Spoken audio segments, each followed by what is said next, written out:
you so much, Nick. I'm really, really excited to be with all of you. And it's so fun to see all the different rooms and all the different states.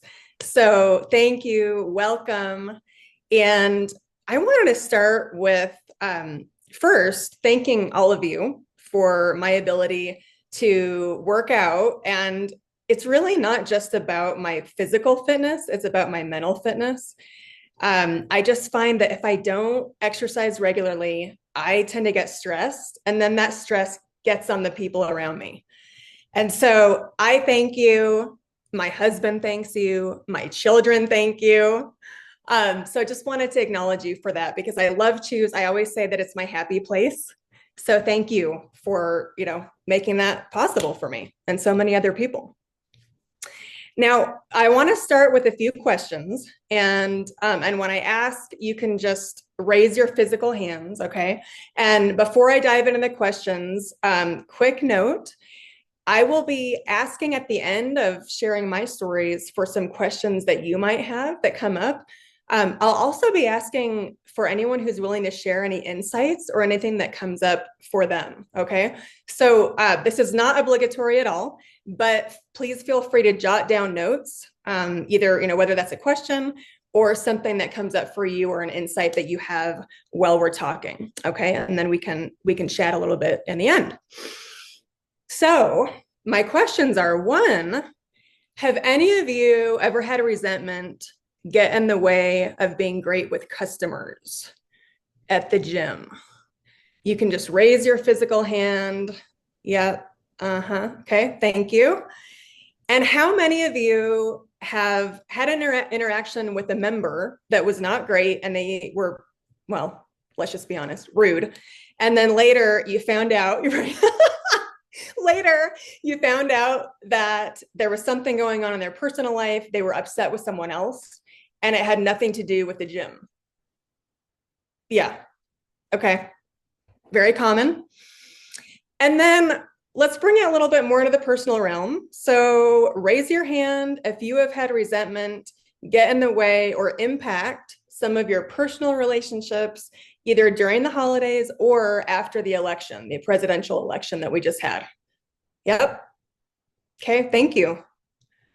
Yeah, so the last one is, have any of you had some sense on some level that forgiveness could be helpful, but it's hard to know where to start or really just how to go about that? Okay, all right, we have Nick raising his hand for every single one. I love it. I love it. And me too, right? So we have all been in all of those places. We might be in all those places right now. So my intention is really for you to listen with the intention to get something that makes a difference for your life and what you're dealing with. Okay. So I don't know what that is. We all have multiple aspects of our lives, right? That we're engaging with. We have the holidays coming up. So I just invite you to listen from that place of, what could you take with you that could really make a difference in whatever you happen to be dealing with. Okay. So when it comes to forgiveness, I have to tell you, this was not a topic that I ever thought I would write a book about. Never. I thought forgiveness was for wimps. Maybe it was for preachers. It was not for me. And then I went through this really difficult time in my life. It was around 30. Went through a terrible breakup. Went through the experience of having the vocation, journalism, that I had worked in full time and dedicated myself to for more than a decade. That industry really started to crumble. And I was angry. I was angry. I was bitter. I felt very entitled to feeling that way. And I had the good fortune of getting this national magazine assignment about a man named Azim Khamisa. Azim he was an investment banker. He was originally from Kenya, and he came to the United States as a young man, became an investment banker. He settled in San Diego, actually, and he had 2 children. Now, one morning he just arrived back from a business trip in Mexico the night before, had gotten in late, he was in the kitchen in his townhome in San Diego, I think La Jolla, and he's making some tea. He gets a call from a police investigator. And the investigator tells him that his only son, Tariq, who was a college student at the time, had been shot and killed while delivering a pizza for his job. Azim was clear that this was obviously some mistake. He said, "You must have the wrong person." He hung up. Then he called Tariq's fiance, who was named Jennifer, and she picked up and she couldn't speak because she was crying. So in that moment, Azim knew that every parent's worst fear had happened, and his son was gone. So he passed out. He just completely passed out. He hit the back of his head on the stove. And when he came to, there were these two questions. This one question that was in his mind, but it was kind of like rotating, like it just kept repeating. And the question was, there were victims on both ends of the gun. What do I do? There were victims on both ends of the gun. What do I do now? Now, mind you, he didn't know who had killed his son. He had just gotten the news. He didn't know who it was. The person had not been apprehended. But he just was 100% committed to forgiving whoever this person was. So it turned out that it was a 14-year-old boy named Tony Hicks who was participating in a gang initiation. And part of that was trying to rob someone. And they were trying to, steal the pizza that Tariq was delivering for his work. And Tariq said no. And Tony had a gun and he shot him. Now, Azim reached out to Tony once he was apprehended. He was in jail. He forgave him. And not only that, but Azim became really, really close friends with Tony's grandfather, he's a man named Pless. And Azim and Pless together started this nonprofit that does nonviolence education in public middle schools. Now, today, I think they've reached upwards of 8 or 9 million people, probably more. This is an update. So since I wrote the book and spent time with them, at that time, Tony was still serving his prison sentence. And by the way, he was the first youth in the state of California to be prosecuted as an adult. Okay. So Tony was still in prison, but in the interim, Tony has completed his sentence and been released. And he's actually working with Azim and his grandfather Pless. And so now during these middle school assemblies, the three of them get up on stage and they tell this extraordinary story about what they went through, and all in the service of sharing the power of forgiveness, but also preventing violence and preventing people from losing their lives to prison and losing their lives, period. So I was blown away by this. Okay, so I'm going through this bitter time in my life. I'm angry, and I was totally blown away by spending time with Azim and Pless. And Azim told me that forgiveness saved his life. He said, if it weren't for forgiveness, I would not be here. And I certainly would not have this purposeful life that I have. So, I wanted to know, okay, so does science back that up, right? I'm being the skeptical journalist that I am. And I wanted to know, okay, well, is there really evidence that forgiveness is good for our health? And what I found was, yes, there is. And there are two distinct bodies of evidence that show that. The first is decades of research about anger and resentment and the impact of that. So, when we hold a grudge, when we get upset and angry in particular, our brain is flooded with stress chemicals. That's cortisol, it's adrenaline. And over time, what happens is that can raise our blood pressure and lead to heart problems. It also can cause depression and anxiety and inhibit the frontal lobe of the brain from being able to solve problems.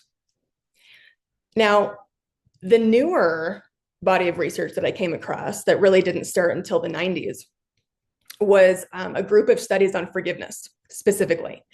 And what these showed was that forgiveness reversed those effects. So people who went through a forgiveness process, they actually decreased these heart impacts. They decreased their depression and anxiety symptoms. There was one study that showed a group of cardiac patients actually increased the blood flow to their heart after doing a forgiveness exercise. Another study showed that people who forgave were able to jump higher than their peers who didn't go through this forgiveness process. And how crazy is that? Like, you could actually jump higher, but it makes sense, and I'll explain more later. And then there was a burn surgeon. I found this fascinating. A burn surgeon who talked about how he noticed that his patients who were able to let go of their anger and rage, about their accidents, they actually healed faster. So now I will tell you, this was not all great news to me. Not only was I more likely to be a grudge holder because I tended to be more pessimistic, and those of us who by nature are more pessimistic are more likely to struggle with forgiveness. But I also really, frankly, enjoyed holding grudges. Like, I just, it was like, so, it just felt good to be so right about how wrong people were sometimes, right? Does anyone relate to that at all? It just feels good. Yeah, to just be clear that these people are wrong and it's their fault. And it's like eating a Snickers bar. Unfortunately, turns out that is not really good for our health, right? So I then wondered, okay, so if forgiveness really is crucial to our physical and our mental well-being, how does that play out in different situations, interpersonal, collective, around the world? And that question really led to my book, Triumph of the Heart, Forgiveness in an Unforgiving World, which the paperback has this pretty color scheme, so I have to share it. But that's what led to that. And so that, I had the opportunity to spend like a good year and a half, 2 years, really traveling and exploring that question. So I got to look into, for example, how do people forgive abusive parents? How do people forgive parents in general? Just, even for small things. What about the role of forgiveness in intimate relationships and partnerships? What about the role of apology and redemption? I looked into that. I looked into forgiveness practices that had slashed suspensions in a Baltimore school. I got to spend time in Rwanda post-genocide. Now, I don't know, many of you probably don't recall the 1994 genocide in Rwanda. For many of you, you were probably born after that happened. But essentially what happened was a group of people who are called Tutsis were massacred by the second most populous group in that country, which is the Hutus. So more than 1 million people were murdered. And 15 years later, almost 20 years later, I got to spend time with both victims or survivors and perpetrators of the genocide, looking into, that collective forgiveness process. So now, after I did the book, after it came out and I started speaking about it, I went on tour, I got a little distance and I realized that the people I profiled in the book, they all shared these 3 core things. And I call them the 3 key habits of good forgivers. And these 3 habits are also very closely tied to resilience. And what resilience is our ability to cope with or bounce back from trauma or from big losses and challenges. Now, I'm going to share them with you, and then we're going to chat a little bit about them. Okay. So the first thing that these people who forgave huge trespasses had in common was that they were authentic. Now, what I mean when I say authentic is they actually let themselves feel however they felt when they felt that way. Now that sounds obvious, but how many of you have gotten upset, something happens, it upsets you, but just in order to function and keep moving through life and through your day, you just kind of push it to the background. Anyone ever done that? Yeah. So these folks didn't have the luxury of doing that. And I think that's why their examples are so powerful. when something so huge as losing a child happens, you really just can't pretend like you're fine and keep going. Or if you do, you won't do well, right? So these folks let themselves grieve. They really, really did. And, Azim is an example of this. He moved through all the various phases of grief. He was depressed. He was even suicidal at one point after losing his son. And he just let himself be there, right? He went to a friend's cabin in the mountains in California. He just completely let himself fall apart. And then he got really pissed off and enraged that he had left Kenya to get away from violence, only to lose his son on the streets of the United States. It was just absurd to him. And he let himself process that. And because he did, he was able to actually respond instead of just react. And that's the key part, right? Is that we want to be able to respond intentionally in our lives, as opposed to just fly off the handle. The stress chemicals hijack our brain and we're in reaction. The other person who stands out in my mind when it comes to this was an extraordinary woman who's in my book. Her chapters are my favorite. Her name's Chantal. And she survived a huge massacre in Rwanda during the genocide. And she told me that it took her 15 years to even think about forgiveness because she had so much grief work to do. But she did it. She did it, and she moved through it, and she was able to create a really, really incredible life that I got to witness. Now, the other thing about being authentic is it doesn't just apply when something terrible happens, right? This isn't just about tragedy. It's really about, what about in our day-to-day lives when our spouse or our child or whoever we live with is doing that thing they do for the millionth time and it is driving us nuts? Like, we all have those people and those things they do. Or what about when someone cuts us off on the road, when we're on the way to get Christmas presents and we're already behind at work and we're stressed, right? So there's countless opportunities in just kind of the everyday mundane lives that we have to get upset, right? And so every time that happens, it's an opportunity for us to notice. This is a key part of mindfulness. It's, can we notice our thoughts and feelings? And can we label those thoughts and feelings? Because when we notice and when we label, like, oh, yes, I'm getting pissed off right now. Or, oh, yes, that person reminds me of my sister when I was a kid and I just want to throttle her. Like, whatever we can notice and label, in that moment, it gives us the distance that we need to actually respond from our higher self. And, in the observing of ourselves, we're being our higher selves. We're not getting sucked in to that reaction. So those are the two really, really key things about being authentic. It's letting yourself feel how you feel, process your feelings, do the grief work whenever you need to, and then practice mindfulness of the noticing and the labeling of your thoughts and feelings. And journaling is a great tool for that, by the way. So that was the first one. Now, the second key habit of good forgivers is what I call boundaries. Now, in this context, it means that these folks were aware on some level that forgiving someone and reconciling with someone are not the same thing. Now, I don't know about all of you, but I had that all kind of collapsed together in one ball. Like, if you forgive someone, then you have to spend Christmas with them and, have them over to your house. Or if you forgive this person, then that means you cannot file a lawsuit against them, or you can't seek justice through the court system if they wronged you. I had that all lumped together, and I think a lot of us do. So what I noticed was that it's extremely empowering to have this distinction, that the definition of forgiving is to release resentment. And we can do that, and we have to do that for our own health and well-being. But that doesn't necessarily mean that we have to reinitiate a relationship or continue a relationship.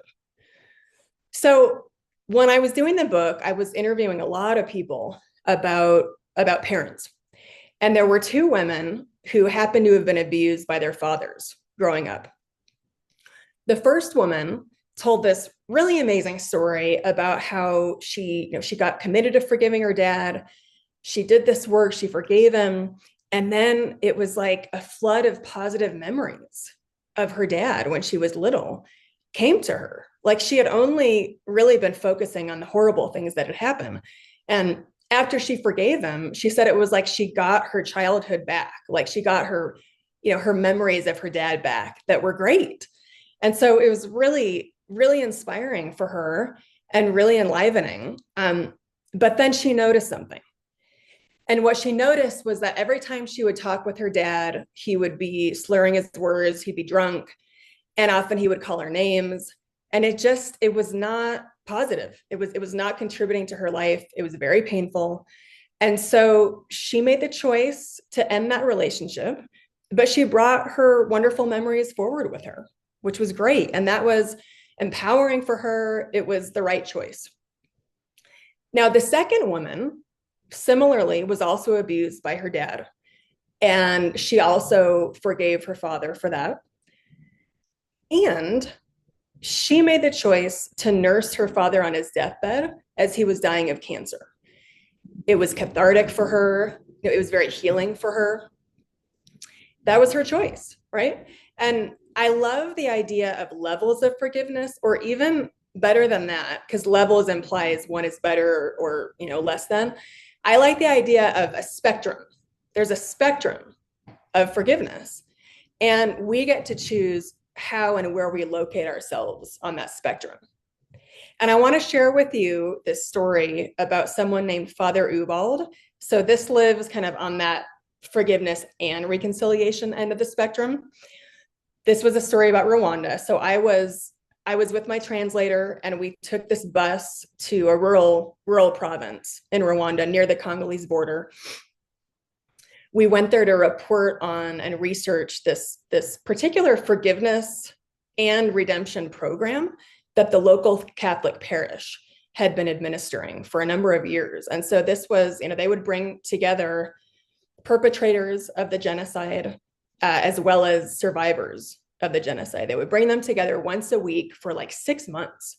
And, there was a whole process of authentic sharing, empathic listening. The people who had participated in the violence would go through a process of amends that also included things like bringing a goat, or if they didn't have an animal to offer, this is a farming community, if they didn't have an animal, to contribute, then their family member would help work someone's land to just, not that you can ever repay, you can't ever fix taking a life, right? And it really made a difference for them to do whatever they could do to pay restitution for that. So I was fascinated by this. And I also was curious. There were some stories post-genocide and even in recent years there about kind of forced forgiveness, kind of like, is this real or is this government propaganda? And so I was curious. So we get to the bus station, and this priest named Father Ubald picks us up. He's this really tall, stately man. He's got crisp white habit on, the collar, the whole thing. And he's driving this bright white Land Rover because there were lots of dirt roads, potholes. So we hop in, and he's driving us to the parish, and he says, "Oh, I hope you don't mind, but my daughter is going to come by for dinner. She's going to join us tonight because she's in town." And he must have seen my face, because I'm terrible at a poker face, because I was confused, right? This is a Catholic priest and he has a daughter. Like, what is the story behind this?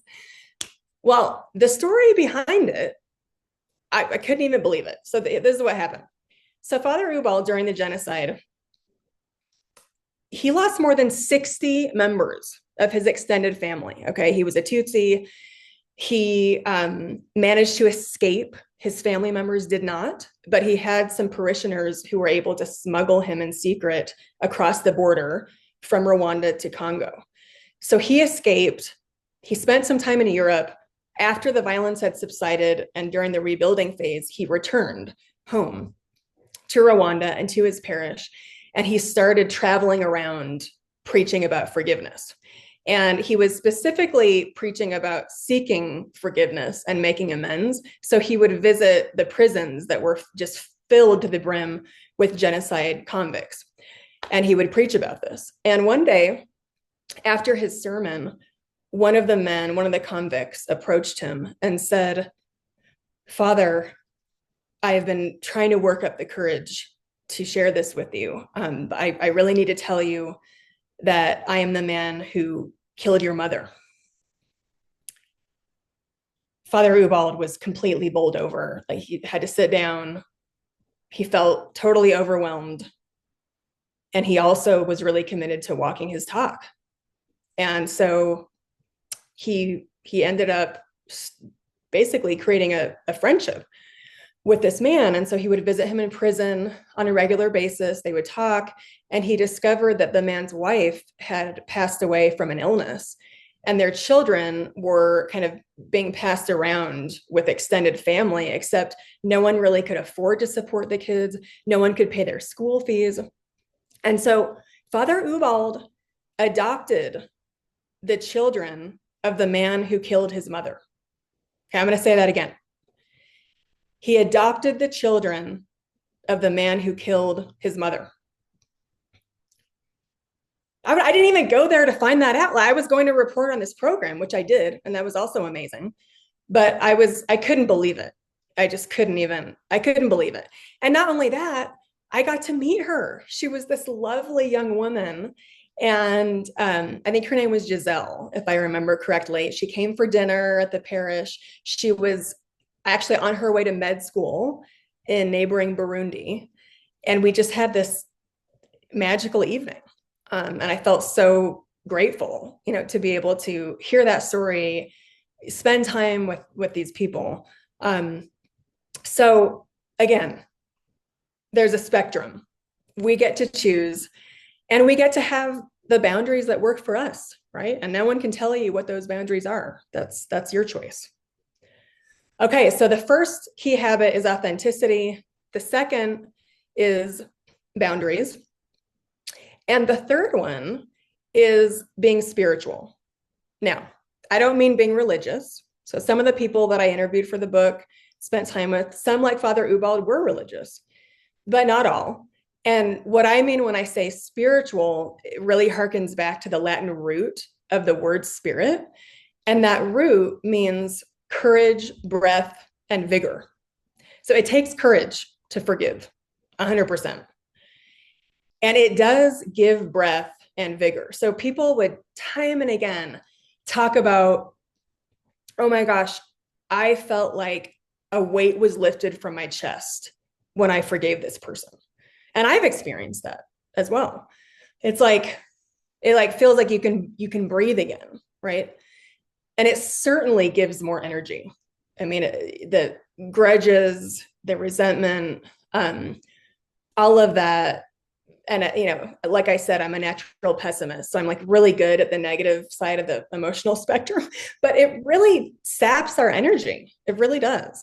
So they're spiritual. And the other thing I mean by that, oh, and by the way, this is why forgiveness is not about the past. It's actually about the future. Forgiveness is about the future that we're creating now, right? By the way we feel, by our outlook, by our thoughts, by what we're doing. It's not actually even about what happened in the past.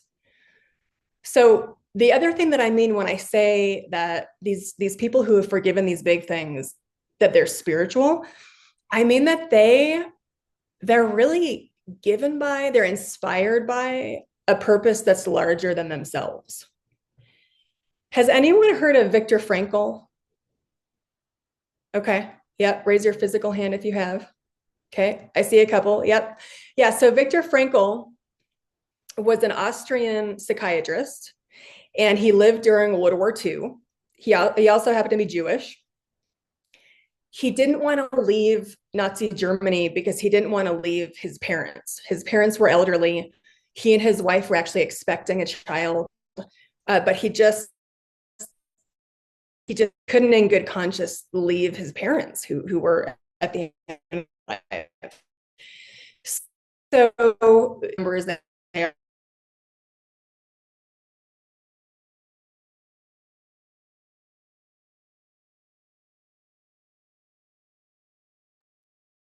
Did we lose Megan?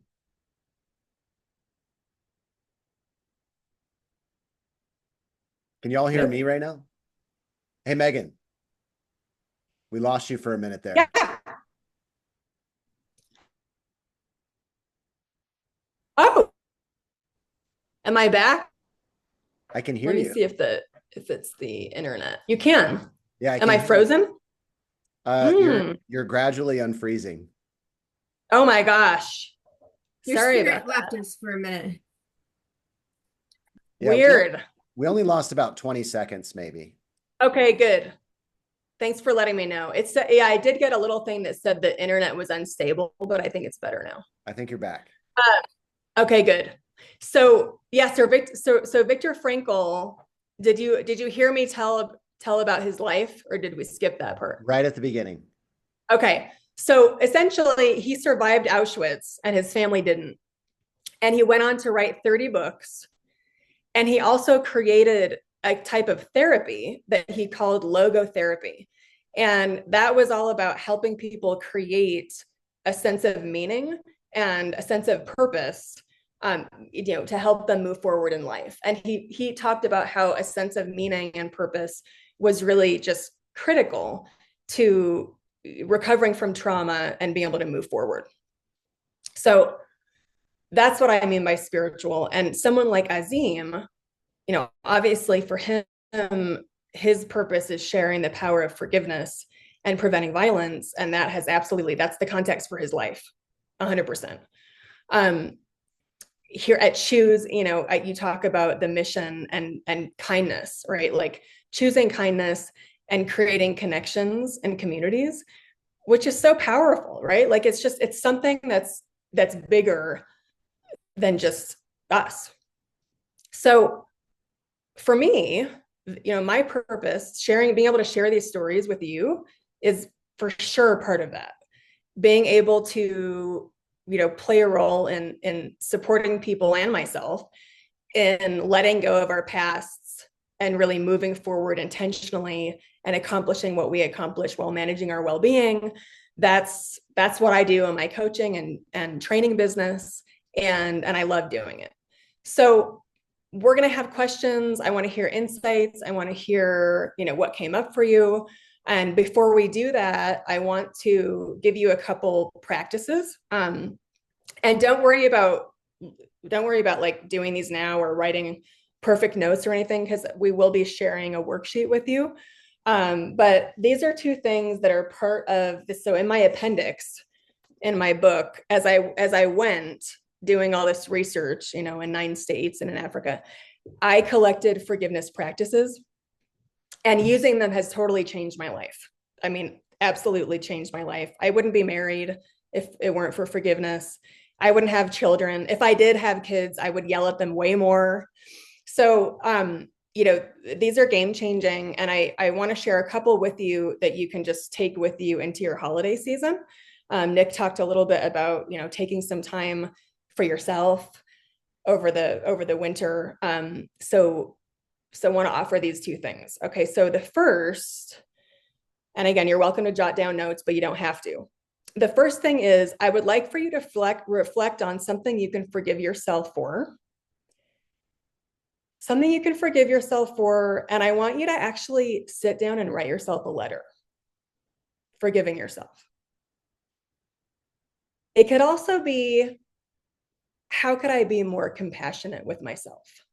Right? Like if you feel like there's not some big thing that you need to forgive yourself for, how could you be more self-compassionate? And as you write the letter, I want you to think about, just notice if there's unresolved feelings that come up, and let yourself feel them. Just notice those and journal about them. The second thing with this first part is, I want you to reflect on who you could forgive. So someone else you could forgive for something. And then I want you to write them a letter. You don't have to send it. You don't have to share it. You can burn it if you want, but do go through the exercise. And again, notice what emotions are coming up. Are there bodily sensations that come up as you write about this? But the number one thing with forgiveness is the intention, right? It's the intention and the commitment to forgive. Now, step two, the second thing that I would love for you to spend some time thinking about is, what is a purpose that your life could be for? You know, what is something that really inspires you, that's bigger than you?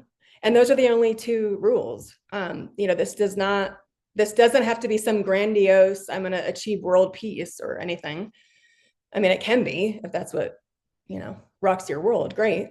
But, you know, it could be just being loving with your family. It could be helping people at Chuze live their best lives. I mean, it could be anything. The only rule is it's got to inspire you and enliven you. And it just needs to be bigger than you. Okay.